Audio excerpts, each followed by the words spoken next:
vamos nesse momento agradecendo a toda a espiritualidade por esse nosso encontro virtual. Que possamos então agradecer a Deus, nosso Pai amoroso, misericordioso e justo. E também a Jesus, esse nosso irmão maior, esse nosso mestre, que sempre presente na nossa vida, para que possamos vivenciar cada vez mais o seu Evangelho. O tema de hoje para nossa reflexão é espiritualismo e espiritismo.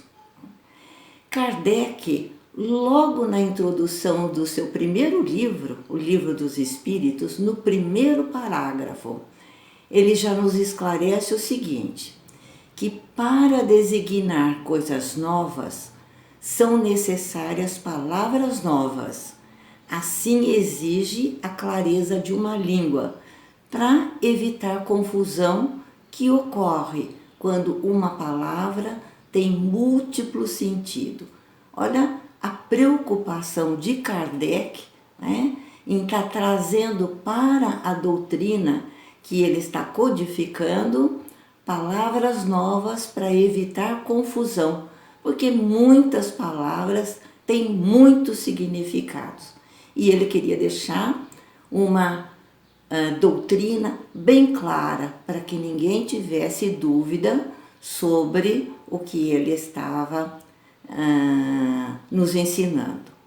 Agora, as palavras espiritual, espiritualista e espiritualismo, elas já existiam. Elas já tinham um significado bem definido. E acrescentar a essas palavras uma nova significação para aplicá-las à doutrina espírita seria aumentar o número de palavras com um duplo sentido.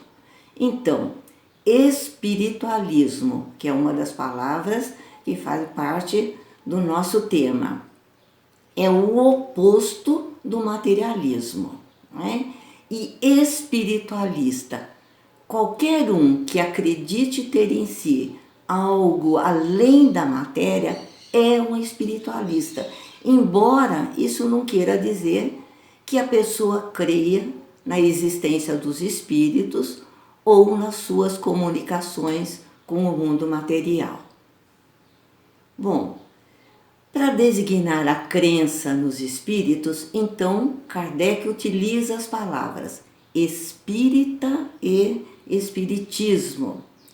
A doutrina espírita ou espiritismo tem por princípio a relação do mundo material com os espíritos ou seres do mundo espiritual.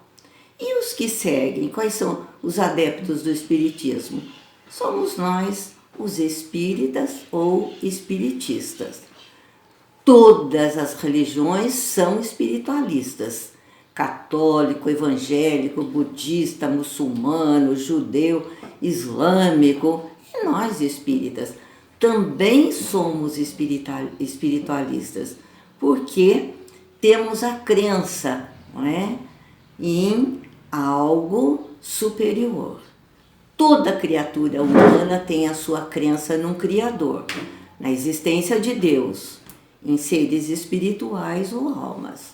Não importa o nome que a gente dê a esse Deus, se é Maomé, se é Buda, se é Javé, se é Alá, não é? Todos têm a crença num ser criador. Então, sendo Deus o eixo de todas as crenças religiosas e o objetivo de todos os cultos, o caráter de todas as religiões é conforme a ideia que elas dão de Deus. Crer em Deus, crer em almas, caracteriza então o espiritualismo. Dentro dessas crenças espiritualistas, no século XIX, aparece em Paris uma delas, com o nome de Espiritismo. Allan Kardec, então, foi o codificador dessa doutrina, que vem nos revelar a existência do mundo invisível que nos rodeia e que povoa o espaço. Então agora a gente vai vendo esses alicerces, não é? Que sustentam a doutrina espírita, né? No que ela se baseia. Então a doutrina também define os laços que unem a matéria ao espírito e levanta o véu que ocultava aos homens os mistérios do nascimento e da morte. O espiritismo realiza todas as promessas.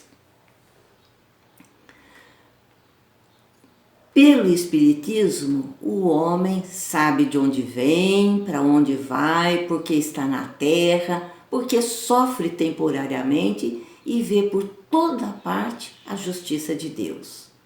A doutrina também nos orienta que a alma progride incessantemente através das reencarnações, até atingir o grau de perfeição que aproxima de Deus. Sabe que todas as almas têm o mesmo ponto de origem, são criadas iguais, com idêntica aptidão para progredir, em virtude do livre-arbítrio. Todas as almas, são da mesma essência e não há entre elas nenhuma diferença, senão quanto ao progresso realizado, não é? Então, e todas têm o mesmo destino, alcançarão a mesma meta, dependendo do seu trabalho e da sua vontade. Então, se o homem criado por Deus tem essa longa caminhada através das reencarnações, em busca do seu progresso, da sua evolução, do seu crescimento, para se conseguir essa perfeição relativa, o livro de Emmanuel, ele vem mostrar a verdadeira posição do Evangelho de Cristo, tantas vezes incompreendido no mundo em face das religiões e das filosofias terrenas.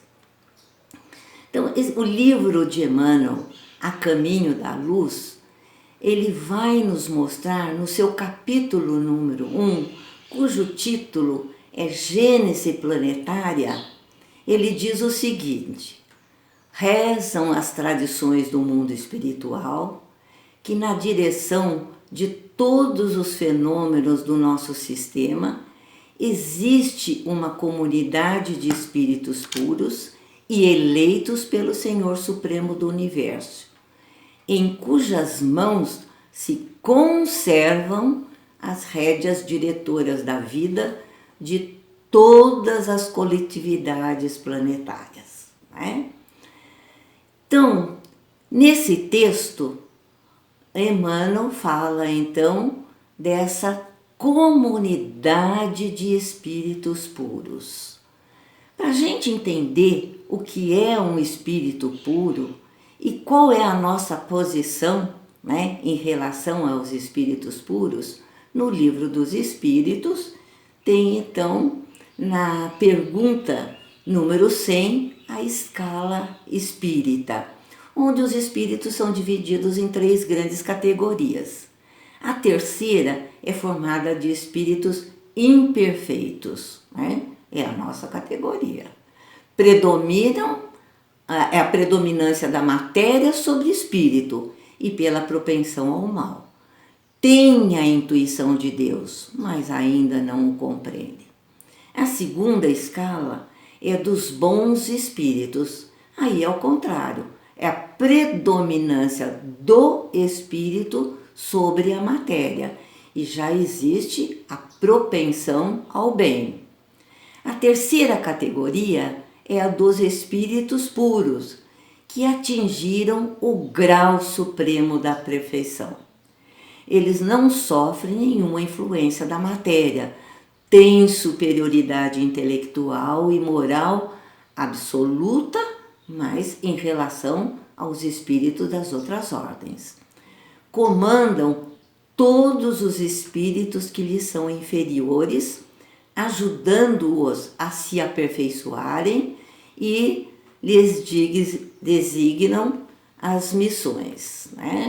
são designados para as missões, são mensageiros e ministros de Deus, cujas ordens eles executam para a manutenção da harmonia universal.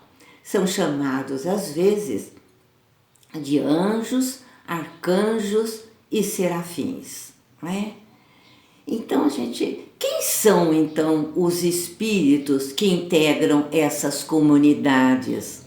Então, nós vemos que são os puros e eles são eleitos por Deus, não é? Quando a gente fala de comunidade, nós estamos falando de trabalho em equipe, né? São os cristos amigos de Jesus que os auxiliam nessa jornada de trabalho, né? E quando no texto a gente se refere ao Senhor Supremo do Universo, então nós estamos nos referindo a Deus, ao nosso Pai misericordioso.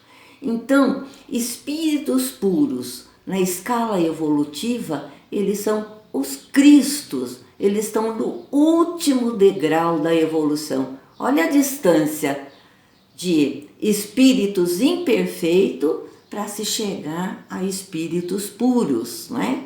Eles não estão mais sujeitos a errar e nem a queda espiritual, mesmo que tenham que encarnar, não é? Na Revista Espírita de 1868, o espírito Lacordaire, no item intitulado Os Messias do Espiritismo, que trata dos Cristos, né? Ele nos diz o seguinte, então, segundo esse texto, ele diz: acima dos espíritos puros começa um outro nível de evolução, em cujo grau mais elevado estão os Cristos. Quer dizer, além dessas três categorias, né, nessa terceira categoria de espírito puro, existe ainda uma divisão, uma evolução, dando níveis diferentes de espíritos, né? E o mais próximo e o que está mais no alto, né, segundo Lacordaire, são os Cristos.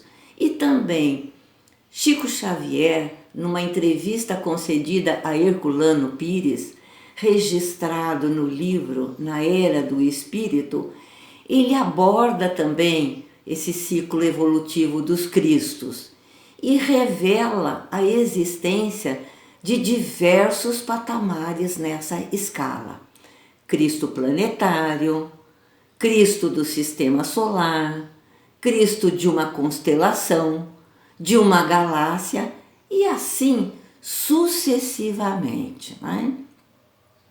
Então, Emmanuel, né, no próprio texto, quando diz que ele recebe informações através das tradições do mundo espiritual, ele está querendo nos dizer que ele não teve acesso a essa comunidade de espíritos puros, né? Ele não entrou em contato.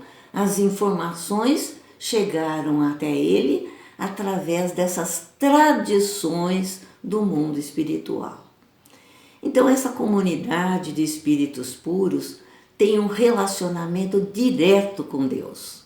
Jesus e seus amigos cristos nos acompanham há 5 bilhões de anos atrás, porque dirige o planeta que projetou com essa equipe de assessores angélicos em todos os seus detalhes, né? Retornando ao primeiro capítulo do livro A Caminho da Luz, nós temos assim a sequência.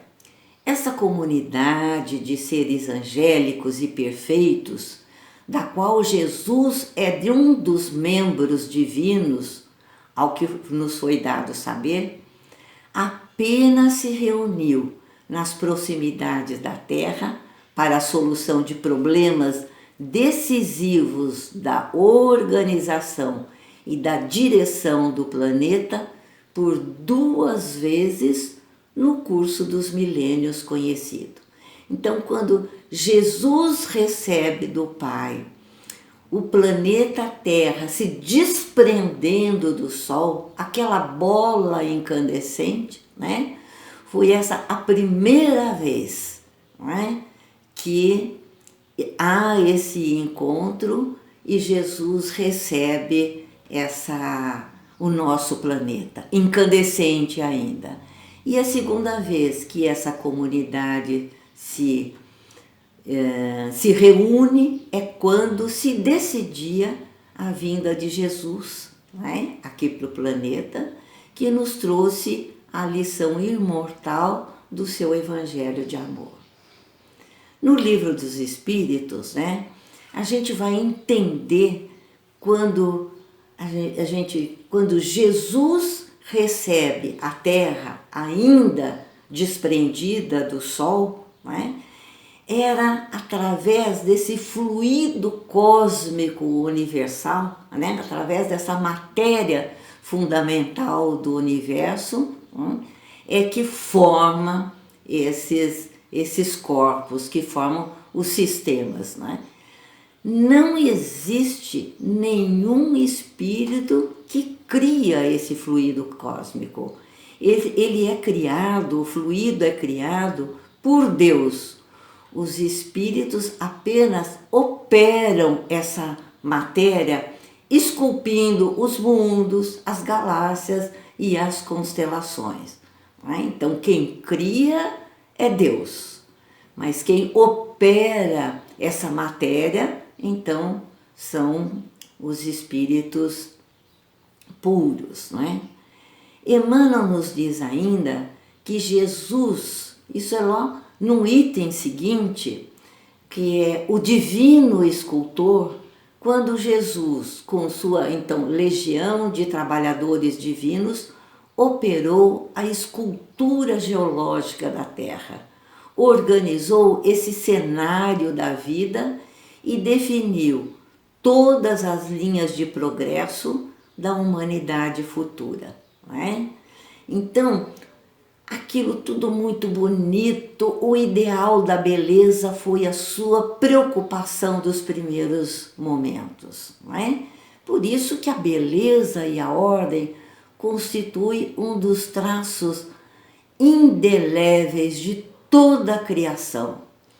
As formas de todos os reinos da natureza terrestre, elas foram estudadas e previstas por esses colaboradores. Tudo obedece a um plano pré-estabelecido pela misericordiosa sabedoria do Cristo. Então, a Terra começa a ficar pronta para essa peregrinação, né? A caminho da luz, para os percalços da saga dos primeiros habitantes da Terra, né? Então ela estava esculpida com toda a beleza, com toda a preocupação, com todos os detalhes. E Jesus começa então a trazer, a receber os seus primeiros habitantes, né? E antes de chegar aqui, né, ele recebeu a luz do seu reino de amor, de misericórdia, de justiça, os exilados de Capela, né, que eram seres angustiados e aflitos, né, que estavam deixando o seu planeta de origem, né, estavam deixando atrás de si todo um mundo de afetos, né? Eram irmãos que tinham falhado do lado moral, mas eram inteligentes e progredido do lado material, né?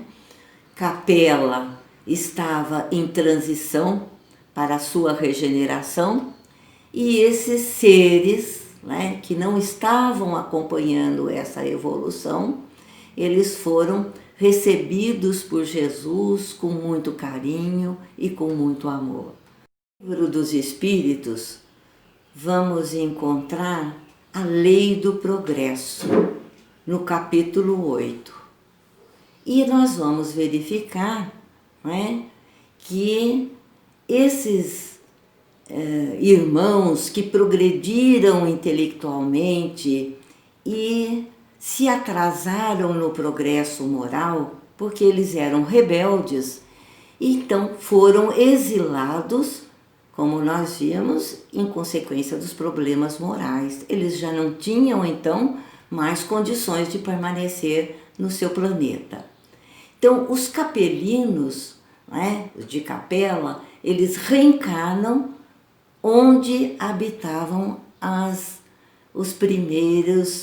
famílias primitivas. Né? Com essas entidades, né, nasceram na Terra os ascendentes da raça branca. As raças adâmicas, elas deram origem a 4 grandes povos. Um dos árias, os arianos. 2, a civilização do Egito. 3, da Índia. E 4, dos hebreus. Jesus, então, acompanha com muito amor a organização desse processo civilizatório planetário. Através da análise desse processo de formação da humanidade terrestre, de sua contribuição desses grupos, né, que com defeitos e virtudes, é possível a gente examinar essa colaboração que esses povos trouxeram para a formação e organização das civilizações futuras. Então, fazendo uma análise, uma reflexão um pouco mais demorada sobre os habitantes da Terra, nós vamos ver que já estavam aqui os povos africanos, não é? Que eles têm a sua origem na própria Terra, são os primitivos, que desenvolveram toda uma harmonia com a natureza. Podemos dizer que os povos africanos são os verdadeiros donos, proprietários da terra. Os povos asiáticos também estavam nesse momento, principalmente na região ali da China, né, onde predominava nesse povo a resignação, a paz e a doação. Então eram esses os 2 primeiros povos, né, do nosso planeta. E na sequência, os que vieram de Capela, os 4. Né? O que trouxeram os egípcios? Os egípcios vieram com uma bagagem grande na prática do bem, né, e no culto da verdade. Principalmente tinham muito conhecimento sobre os problemas de reencarnação e da mediunidade. Mas eles falharam na educação e no seu sentimento. Ficaram fechados entre eles. Os hebreus eram uma cultura forte, homogênea, monoteísta, mas ao mesmo tempo vaidosa na sua aristocracia espiritual, mas ciente e necessitada devido à sua vaidade, né? Altiva, exclusivista e pretensiosa, mas eram fraternos entre si, o lado positivo.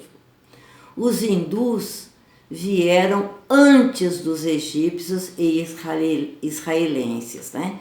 Eram um povo mais espiritualizado, também conhecedores da lei da reencarnação, de técnicas de cura, de respiração, meditação, berço das filosofias e de todas as ciências da Terra.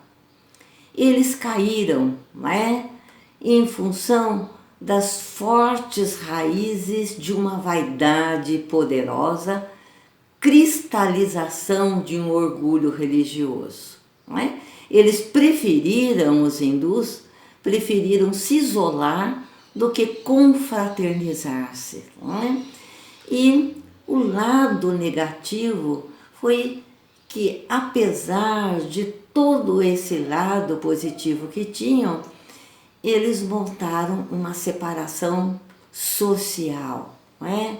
de divisão entre árias e párias, demonstrando nessa divisão de castas, né, muito orgulho e muita vaidade.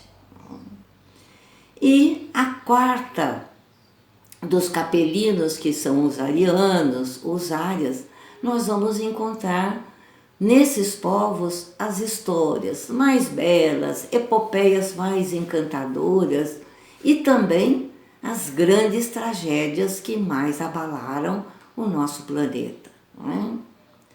Esse povo se misturou com a Índia, mas depois saiu peregrinando, sem rumo, sem destino, formando todas as nações europeias, influenciando todo o planeta Terra com sua inteligência, capacidade de trabalho, de construção com o seu senso estético e senso artístico.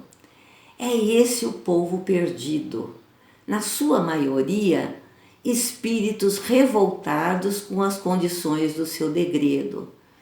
Passou-se a inaugurar aqui na Terra o senso de propriedade, de poder, a ânsia da conquista, porque lembrando reminiscência do paraíso perdido. Então, era a ânsia do revoltado. Se eu perdi o paraíso, eu construirei um outro aqui na Terra. E protagonizaram as guerras mais sanguinolentas, né? A Primeira, a Segunda Guerra Mundial, os acontecimentos aí das guerras modernas. Os arianos, apesar de serem os mais revoltados, foram os únicos que se confraternizaram, se misturaram com as outras raças, com os selvagens, né? E trazem uma chaga, né, fechada, é como se tivesse o coração de gelo, insensível, porque o ariano não quer ter a saudade de Capela, dos amores que lá ficaram. Né? E é para o coração dos arianos que Jesus sempre destina os seus missionários. Todos os seus problemas, suas lições de orgulho e egoísmo têm impedido que as lições mais belas de espiritualidade penetrarem nos seus corações.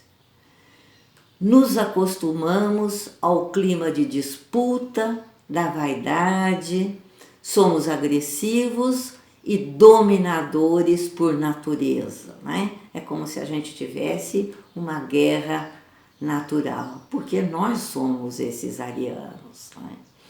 Então, o entrelaçamento desses 6 povos, com virtudes e defeitos, conformaram as sociedades, estabeleceram um padrão de vida na Terra que representam um desafio enorme aos prepostos de Jesus, aos seus auxiliares, né? Então, a gênese de todas as religiões da humanidade tem então as suas origens no coração amoroso e misericordioso de Jesus, não é? Nós temos sempre que pensar nesse governador que cuida dos seus filhos, né? Do pastor que cuida dos seus filhos, porque ele sempre mandou, de tempos em tempos, emissários, que fosse como ele mesmo tivesse vindo para cá. Maomé, Buda, Confúcio, Lao Tse, Moisés e o próprio Cristo encarnou aqui na Terra. Então, numerosas coletividades não conhecem a lição direta do Mestre, mas sabem o conteúdo da sua palavra, né? Em virtude das próprias revelações do seu ambiente, e se a Boa Nova não se expandiu entre os povos, é que os pretensos missionários do Cristo não souberam cultivar a flor da vida e da verdade, abafando-a nos templos. Né? Cada grupo cultural se fechou, né? E não conseguiu, né, dividir com os outros grupos culturais o que trazia de positivo, né, de moral dentro das suas culturas. Então, o Evangelho foi sacrificado no seu desenvolvimento e nos seus objetivos. Então, o que foi preciso fazer? Foi preciso, então, trazer a revelação espírita, que é uma síntese do conhecimento espiritual humano numa linguagem clara e de fácil entendimento. Competia a Kardec a missão, então, de reorganizar o edifício desmoronado da crença, reconduzindo a civilização às profundas bases religiosas. Então, o Espiritismo seria a existência dessas conquistas novas, reconduzindo esses corações ao Evangelho suave do cristianismo. O projeto do Espiritismo é a construção do homem de bem. O que um ser humano precisa para ser um homem de bem? Desenvolver a sua inteligência, o máximo que puder, e desenvolver hábitos. Que hábitos? Da humildade, da simplicidade, da fraternidade, da compaixão e do acolhimento. Acolher todas as diversidades do nosso planeta. E como seria a implantação desse projeto? Não é? Seria implantando nos corações valores morais que estão no código cósmico de Deus. Então, esse processo civilizatório dos espíritas e espiritualistas anda de mãos dadas com o progresso moral. Todos seremos irmãos amorosos e fraternos. E é o período da regeneração da Terra. É o que nós... É esse período. E o que nós temos que podemos fazer? Só temos que fazer o que nascemos para fazer, com respeito e dignidade moral, seguindo esse caminho da luz. Não é? No livro A Gênese, tem um capítulo que vai falar sobre a geração nova. E eu trouxe, então, esse texto para a gente refletir esse momento. A regeneração da humanidade, portanto, não exige absolutamente a renovação integral dos espíritos. Basta uma modificação em suas disposições morais. Assim, nem sempre os que voltam são outros espíritos, são com frequência os mesmos espíritos, mas pensando e sentindo de outra maneira. Então a gente está vendo que desde o início dessa jornada são os mesmos espíritos que estão retornando sempre com sempre voltando de uma outra maneira, melhorando, pouco, mas melhorando. Então, trabalhemos por Jesus. E o mais sublime dever é responder aos apelos do escolhido, de Jesus. É preciso que a doutrina espírita também não se isole como aconteceu com esses povos do passado, que ficaram isolados. Que possamos vencer o orgulho e a vaidade, que foram os causadores dos grandes males do passado, né? Mas que continuam ainda presentes nas nossas vidas, não é? Então, espiritualistas e espíritas, vamos continuar nessa jornada a caminho da luz, saindo desse isolamento, né, do orgulho e da vaidade e nos confraternizando nesse progresso, nessa regeneração a caminho de um mundo melhor. Muita paz, muita luz. Que assim seja, Senhor.